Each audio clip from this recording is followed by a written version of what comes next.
Bulletin के आगाज में सबसे पहले आपको बताएं, वजीर-ए-आज़म इमरान खान की ज़ेर सदारत विफाकी काबीना का इजलास खत्म हो गया है। अब्दुल कादिर हमारे साथ मौजूद हैं। कादिर, क्या हम फैसले किए गए हैं इस इजलास में? देखिए, वज़ीर-ए-आज़म इमरान खान की ज़ेर सदारत वफाकी काबीना के इजलास में पेट्रोल बहरान का मामला एक बार फिर ज़ेर बहस आया है और बहरान की तहकीकात के लिए कमीशन कायम करने की मंजूरी दी गई है। कुछ मामला लाहौर हाई कोर्ट में भी ज़ेर समाअत रहे, इस हवाले से उनकी भी कुछ डायरेक्शन थी और जिसके बाद वफाकी हुकूमत ने फैसला किया है कि पेट्रोल बहरान की तहकीकात के लिए कमीशन कायम किया जाएगा। ज़राए के मुताबिक इस कमीशन के मेंबरान और सरबराह का तयन जल्द किया जाएगा। ताहम वज़ीर-ए-आज़म इमरान खान ने जिम्मेदारान को मंतकी अंजाम तक पहुँचाने का अज़्म ज़ाहिर किया है। इसके साथ साथ काबीना ने गंदम दरामद करने की भी मंजूरी दे दी है। चीनी के मामले पर भी वज़ीर-ए-आज़म की सख्त हिदायत सामने आई हैं। उन्होंने कहा है कि चीनी बहरान दोबारा हरगिज़ बर्दाश्त नहीं किया जाएगा। सूबाई हुकूमतें इस सिलसिले में अपने जो इंतजाम हैं उनको यकीनी बनाएं और ज़ख़ीरा अंदोज़ों के खिलाफ सख्त क्रैकडाउन जारी रखा जाए। इसके अलावा वज़ीर-ए-आज़म ने कहा है कि ज़ख़ीरा अंदोज़ी के करने वाले अनासर के खिलाफ छापे मारे जाएं और उनको कानून के कटहरे में लाया जाए। 13 नुकाती एजेंडा था जिस पर गौर किया गया है और ज़राए के मुताबिक तमाम नुकात की मंजूरी दे दी गई है। ठीक है, शुक्रिया अब्दुल कादिर। चेयरमैन नैब ने करप्शन के 3 रेफरेंसेस दायर करने की मंजूरी दे दी। शहबाज शरीफ, हमजा शहबाज, सलमान शहबाज और दीगर के खिलाफ रेफरेंस दायर करने की मंजूरी दी गई है। नैब के मुताबिक शहबाज शरीफ खानदान के खिलाफ आमदन से जायद असासाजात पर रेफरेंस दायर किया जाएगा। शहबाज शरीफ, हमजा, सलमान के खिलाफ 7,328 मिलियन रुपए का रेफरेंस दायर होगा। इसके अलावा नवाज शरीफ की नई medical report Lahore high court में पेश कर दी गई है। रिपोर्ट में लिखा गया है कि डॉक्टर्स ने नवाज शरीफ को वबा के बायस घर से निकलने से रोक दिया है। नवाज शरीफ प्लेटलेट्स, शुगर, दिल, गुर्दे, हाई ब्लड प्रेशर के अमराज में मुब्तला हैं। मेडिकल रिपोर्ट के मुताबिक नवाज शरीफ का कोरोना वबा में कहीं बाहर निकलना जानलेवा साबित हो सकता है। कोरोना के दौरान नवाज शरीफ को इंतहाई मोहतात रहने की जरूरत है। रिपोर्ट में नवाज शरीफ को जिस्मानी सरगर्मियां जारी रखने की हिदायत भी की गई है। ठीक है, इसी पर बात करने के लिए हमारे साथ इस वक्त टेलीफोन लाइन पर मौजूद हैं वफाकी वजीर फवाद चौधरी साहब। अस्सलाम वालेकुम फवाद चौधरी साहब। जी अस्सलाम वालेकुम। फवाद साहब, मेडिकल रिपोर्ट जो पेश की गई है उसके मुताबिक तो काफ़ी सूरत हाल तशवीशनाक है। मियाँ साहब तो सख्त बीमार हैं, आपका क्या कॉमेंट है इस पे? देखिए, इस तरह की जो रिपोर्ट्स इस तरह की शरीफ फैमिली की तरफ से अदालतों में और कानून नाफिज करने वाले इदारों में, नैब में जमा हो रही हैं, उनसे तो बिल्कुल ही जो मेडिकल रिपोर्ट्स हैं उनका ही मजाक बन गया है। सारे का सारा जो एक हम देखते हैं कि नवाज शरीफ जब लंदन में होते हैं तो वो तो वॉक कर रहे हैं, वो अपनी ज़िंदगी एंजॉय कर रहे हैं, अपनी फैमिली के साथ फिर रहे हैं, लेकिन जब उनको बुलाया जाता है मुकदमात के सामने के लिए तो वो बीमार पड़ जाते हैं।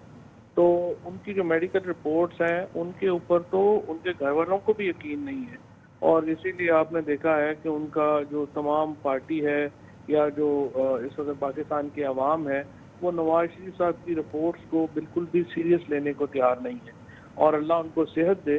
लेकिन अनफॉर्चुनेटली हमारे मुल्क में देखा ये गया है कि मेडिकल रिपोर्ट्स जो है उनको इस्तेमाल किया जाता है इस तरह के फ़ायदा लेने के लिए और फिर मुल्क से बाहर जाने के लिए। अच्छा फवाद साहब, एक चीज़ ज़रा इस पर रोशनी डालिएगा कि पहले जब यहाँ से वो गए उसके बाद रिपोर्ट्स के मुसद्दक़ा होने पर सवालात उठाए जाते रहे कि वहाँ गए हैं, अब वहाँ से रिपोर्ट्स इसलिए नहीं आ रही क्योंकि वहाँ पर इस तरह का काम नहीं हो सकता जो पाकिस्तान में होता रहा।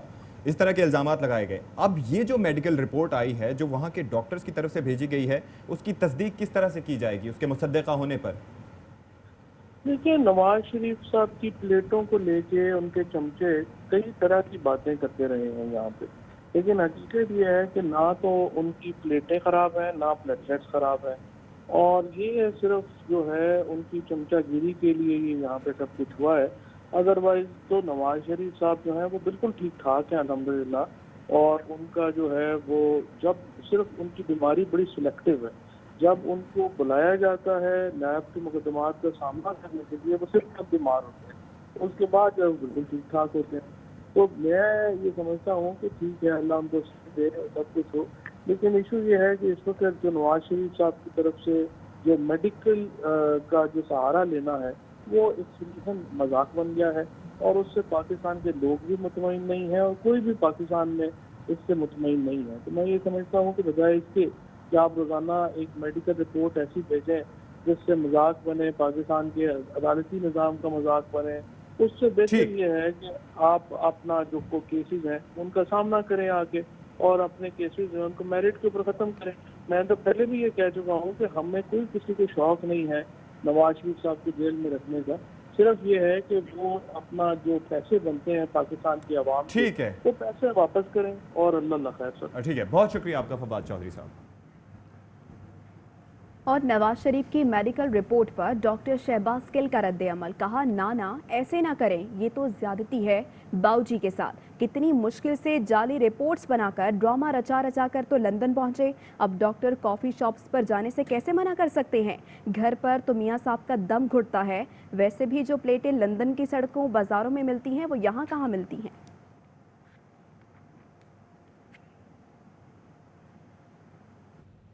स्पीकर कौमी असम्बली असद कैसर कहते हैं कि हुकूमत का बिल्कुल भी मौक़िफ़ नहीं है कि नैब कानून को तब्दील किया जाए या चेयरमैन नैब की मुद्दत मुलाजमत में तोसी की जाए। ड्राफ्ट हुकूमत का नहीं था, इस पर हुकूमत ने अपोजिशन को वजाहत भी दी है। ये वाज़ेह है कि हुकूमत एहतसाब पर समझौता नहीं करेगी। बिल्कुल ये मौक़िफ़ नहीं है कि चेयरमैन को या उसके कानून में तब्दील किया जाए, उसको एक्सटेंशन दिया जाए। वो ड्राफ्ट ओरिजिनल गवर्नमेंट का नहीं था, वो कहीं आगे पीछे से आया हुआ था।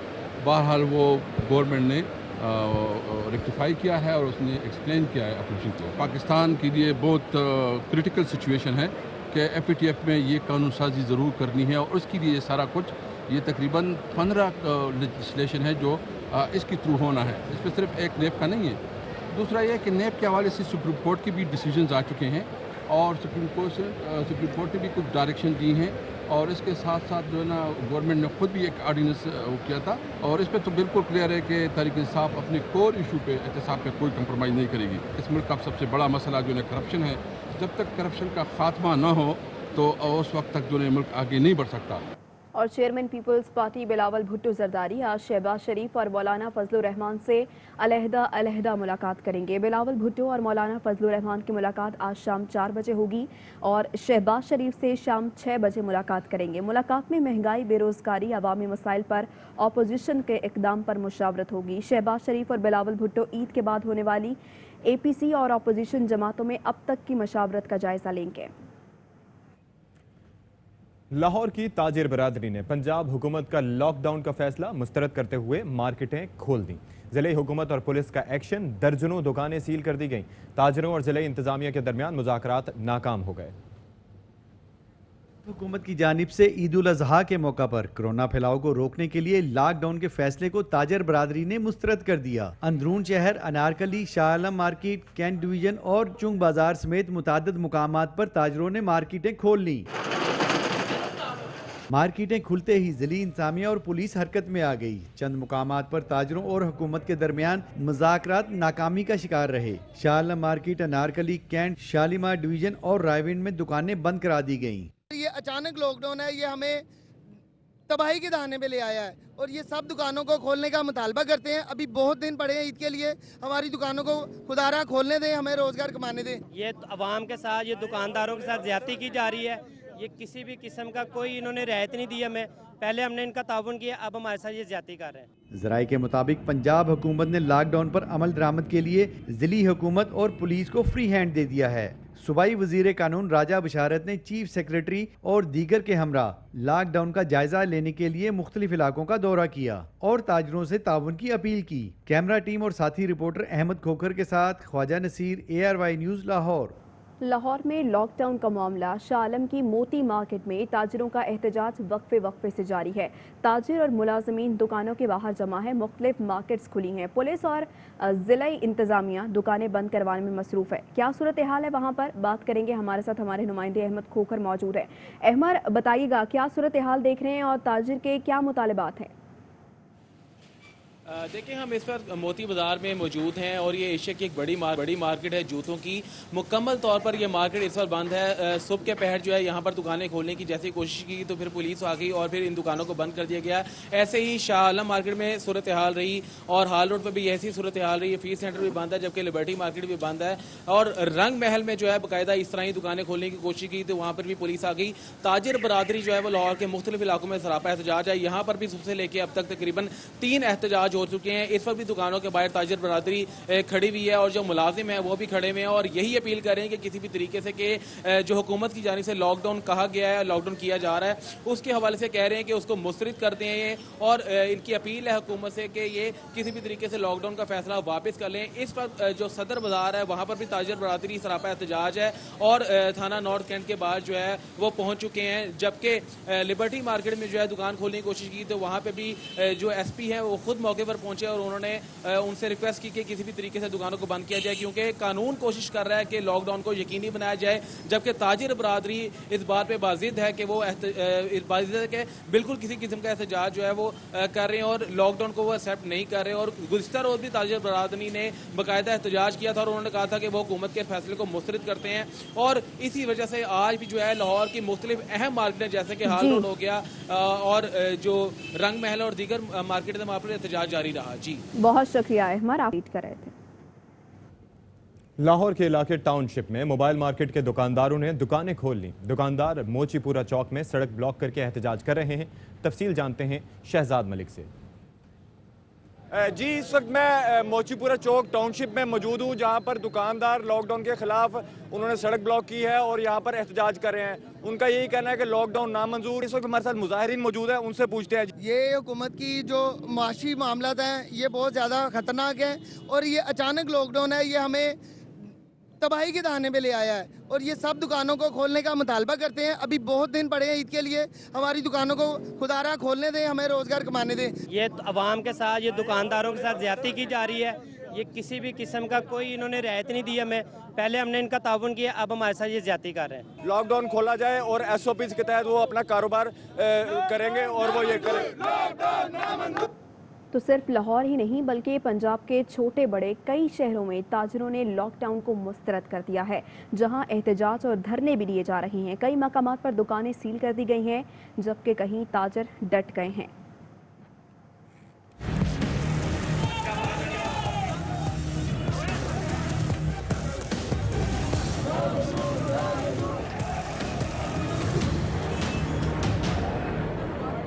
पंजाब भर में लॉकडाउन ताजिरों ने मुस्तरद कर दिया। कहीं बाजार खुले, कहीं बंद, कहीं सील कर दिए गए। फैसलाबाद के ताजिरों ने ईद से 5 रोज कबल ही लॉकडाउन को माशी नुकसान करार दिया। मुल्तान में लॉकडाउन के खिलाफ ताजिर बिरादरी का एहतजाज, दुकानें खोलने की कोशिश। पुलिस और ताजिर आमने सामने आ गए। मुज़ाकरात के बाद दुकानें बंद कर दी गयी। गुजरात के ताजिर लॉकडाउन के खिलाफ सड़कों पर निकल आए। ताजिरों ने पुलिस चौकी का घेराव कर लिया। कबीरवाला में ताजिरों की हटधर्मी बरकरार, बाजार बंद न किए। फोर्ट अब्बास के ताजिरों का कहना है कि पंजाब हुकूमत ताजिरों का मुआशी कत्ल बंद करे। हमारा मुतालबा है कि ये जो लॉकडाउन किया है, अचानक लॉकडाउन किया है, इसको ख़त्म किया जाए, क्योंकि पंजाब के अलावा सिंध में, KPK में, बलूचिस्तान में कहीं भी ये लॉकडाउन नहीं हुआ है। ताजिरों का हुकूमत ने जो इस्तेहाल शुरू किया हुआ है, मुआशी कत्ल शुरू किया हुआ है, हम आज उनके उसके खिलाफ बाजार में निकले हैं। रावलपिंडी की ताजिरों का दुकानें खोलने पर इसरार। ओकाड़ा के ताजिर का कहना है कि लॉकडाउन से छोटा ताजिर भूखा मर गया है।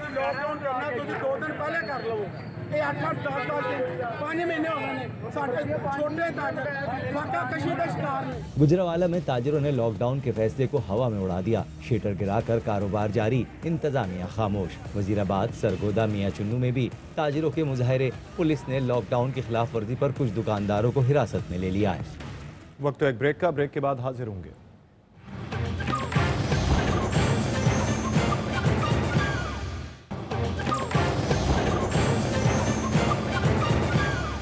Welcome back. आपको बताएं, वज़ीर आज़म इमरान खान का 9 अगस्त को टाइगर फोर्ट्स डे मनाने का ऐलान। कहते हैं कि पूरे पाकिस्तान में शजरकारी करेंगे। आलूदगी के खिलाफ शजरकारी अहम है। एक दिन में सबसे ज्यादा दरख्त लगाने का रिकॉर्ड कायम करेंगे। 9 अगस्त को शजरकारी मुहिम में बढ़ चढ़ कर हिस्सा लें।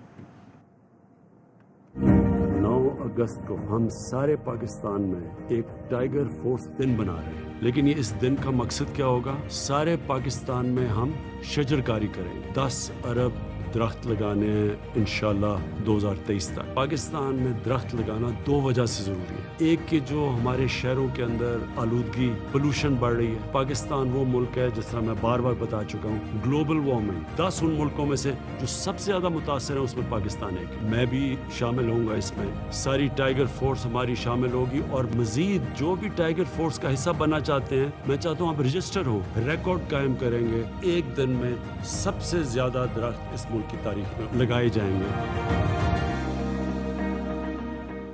तिनका तिनका जोड़कर घर बनाया था। इंतजामिया की नाअहली ने सब जमी बोझ कर दिया। कराची में बारिश के बायस जिनके घर डूबे थे उनकी दाद रसी के लिए सईद गनी पहुंचे, ना ही नासिर शाह ने कोई नोटिस लिया। गरीबों के घरों में बिजली है, न पानी, खाना तक मुयस्सर नहीं।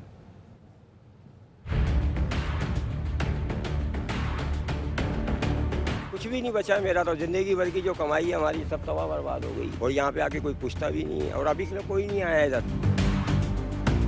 आज तीसरा दिन है, बच्चे भी भूखे, हम भी भूखे और किराएदार लोग जो हमारा बच्चा कुछ आता ना वो भी चले गया। अपने बच्चों का पेट भरे या किराया भरे या बिल भरे, हर चीज की परेशानी, खाने की पीने की सबकी परेशानी। देखो इतनी मुश्किल से पानी निकाला, हाथों से पानी निकाला, मशीनों से पानी निकाला है, कपड़े बह गए पर बच्चों के।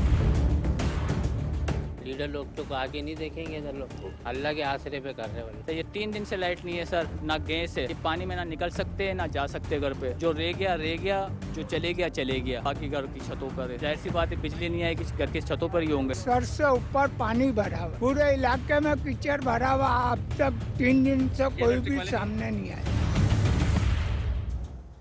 कराची में मानसून की बारिशों के बाद गलियों मोहल्लों में नाले का पानी भर गया है। गुज्जर नाले के पास मोहल्लों में नाले का गंदा पानी खड़ा है। वहां अब क्या सूरत हाल है, इस बारे में बताएंगी हिना दीदार। नाज़ाबाद 3 नंबर लियाकताबाद गुज्जर नाले के पास हम मौजूद हैं। यहाँ पर एक घर के अंदर मौजूद है। कल जो तेज़ बारिश हुई जिसके बाद जो कराची का जो दरहम बरहम हुआ, घरों में गंदा पानी, नाले का पानी भर गया। तो एक खातून मेरे साथ काफ़ी देर से रो रही हैं, इनकी क्या तकलीफ है आप बताइएगा कि क्या सूरत हाल थी? बस पहले थोड़ा सा पानी आया था जरा समझ, फिर वो क्या करे अचानक तेजी से आना शुरू हो गया। इन्होंने अपनी जान बचा लेंगे जैसे दरवाजा खोला तो झटके, बस वो तेजी से इतना उसकी रफ्तार थी, तेजी से सारा पानी घर में अंदर हो गया। अब सामान बचाते, जान बचाते। बच्ची मेरी बेली भी एक फौत हो चुकी है, छोटी 7 साल की, अब एक मेरी 12 साल की बच्ची है। अब उसको बचाते क्या करते, फिर उसको लेके गए बाहर। इस वक्त यहाँ पर इतना गंदा पानी मौजूद नहीं है, लेकिन अब भी नाले का पानी यहाँ पर है। इतनी गंदगी है, इतना ताफुन उठ रहा है। यहाँ के खवातीन से बात करते। पानी एक दफा आया, उतरा, तो फिर जो पानी आया है तो हमारा लाखों का फर्नीचर, हजारों का पूरे इलाके में बर्बाद हो गया है। पूरी घर की तबाही हो गई हमारी। ये कोई तरीका है? ये गवर्नमेंट क्या कर रही है हमारे साथ? कुछ नहीं कर रही है। क्यों हमेशा बारिश से पहले सिर्फ दावे किए जाते हैं कि हम इंतजामात करेंगे? कहाँ जाते हैं वो सारे इंतजामात? क्यों ऐसे बारिश का पानी, गटर का पानी, नाले का पानी भरता रहता है? तो शहरियों की यही दरख्वास्त है कि कोई इंतजामिया आए और यहाँ पर इनकी सफाई करवाएं। कराची में गोलीमार के इलाके कश्मीरी मोहल्ला और शाहजानी मोहल्ले में इलाका मकीन घरों की छतों पर महसूर हैं। बुनियादी सहूलियात से महरूम अहले मोहल्ला ने रात घरों की छतों पर गुजारी। तफसील जानते हैं अनवर खान से। जी, इस वक्त मैं मौजूद हूँ उस बरसाती नाले के ऊपर जो कि वजह बना यहाँ के इलाका मकीनों की, जो कि लाखों की तादाद के हैं। आज भी ये अज़ियतनाक सूरत हाल से 2-4 हैं और इस वक्त मैं मौजूद हूँ गोलीमार के कश्मीरी मोहल्ले के अंदर। लोग मुकम्मल तौर पर महसूर हैं और इस वक्त लोगों को आप देख रहे हैं गंदी के बारिश के और गंदे पानी के अंदर बच्चे जो हैं उसके अंदर मसरूफ़ खेलने के अंदर। और इस वक्त अहले मोहल्ला को आप देख सकते हो किस तरीके से वो घर के अंदर दाखिल हो रहे हैं। ये इंतहाई मुश्किल सूरत हाल के अंदर यहाँ से निकलते हैं। तमाम के तमाम लोग इस वक्त घरों की छतों के ऊपर अपने मोहल्ले वालों के साथ मौजूद है। जो खाने की तकसीम का तरीक़ाकार है, कोई मोहल्ले का 1 या 2 फर्द खाना लेने के लिए जाते हैं और फिर छतों के ज़रिए एक दूसरे को ये खाना मुंतकिल करते हैं। और एक नौजवान को दिखाते हैं जिसकी कल शटरिंग से जो है वो टांगें टूट गई थी और इस वक्त वो नौजवान यहाँ पर मौजूद है। शटरिंग भी आप देख रहे हैं, कल पानी जो है इसे घर के अंदर दाखिल हुआ था और ये इस वक्त अस्पताल भी नहीं जा सका। इसने अपनी मदद के तहत पट्टी बांधी है। आज अलग सुबह से एक हैवी मशीनरी और एक डंपर आया है जो कि इस वक्त यहाँ से जो बरसाती नाले के अंदर हज़ारों टन कचरा मौजूद है उसको निकाल रहा है। लोग भूखे हैं, बिजली नहीं है, पानी नहीं है, उसके साथ साथ यहाँ पे गैस भी मुनक़दा कर दी गई है और लोग अब सिर्फ उनका एक सहारा है कि रात को उन्होंने अपनी रात जो है वो घरों की छतों के ऊपर गुजारी है और इस वक्त भी मोहल्ले के अंदर इंतहाई मुश्किलात का सामना लोगों को करना पड़ रहा है। जी, वापस आएंगे एक ब्रेक के बाद, हमारे साथ रहिए।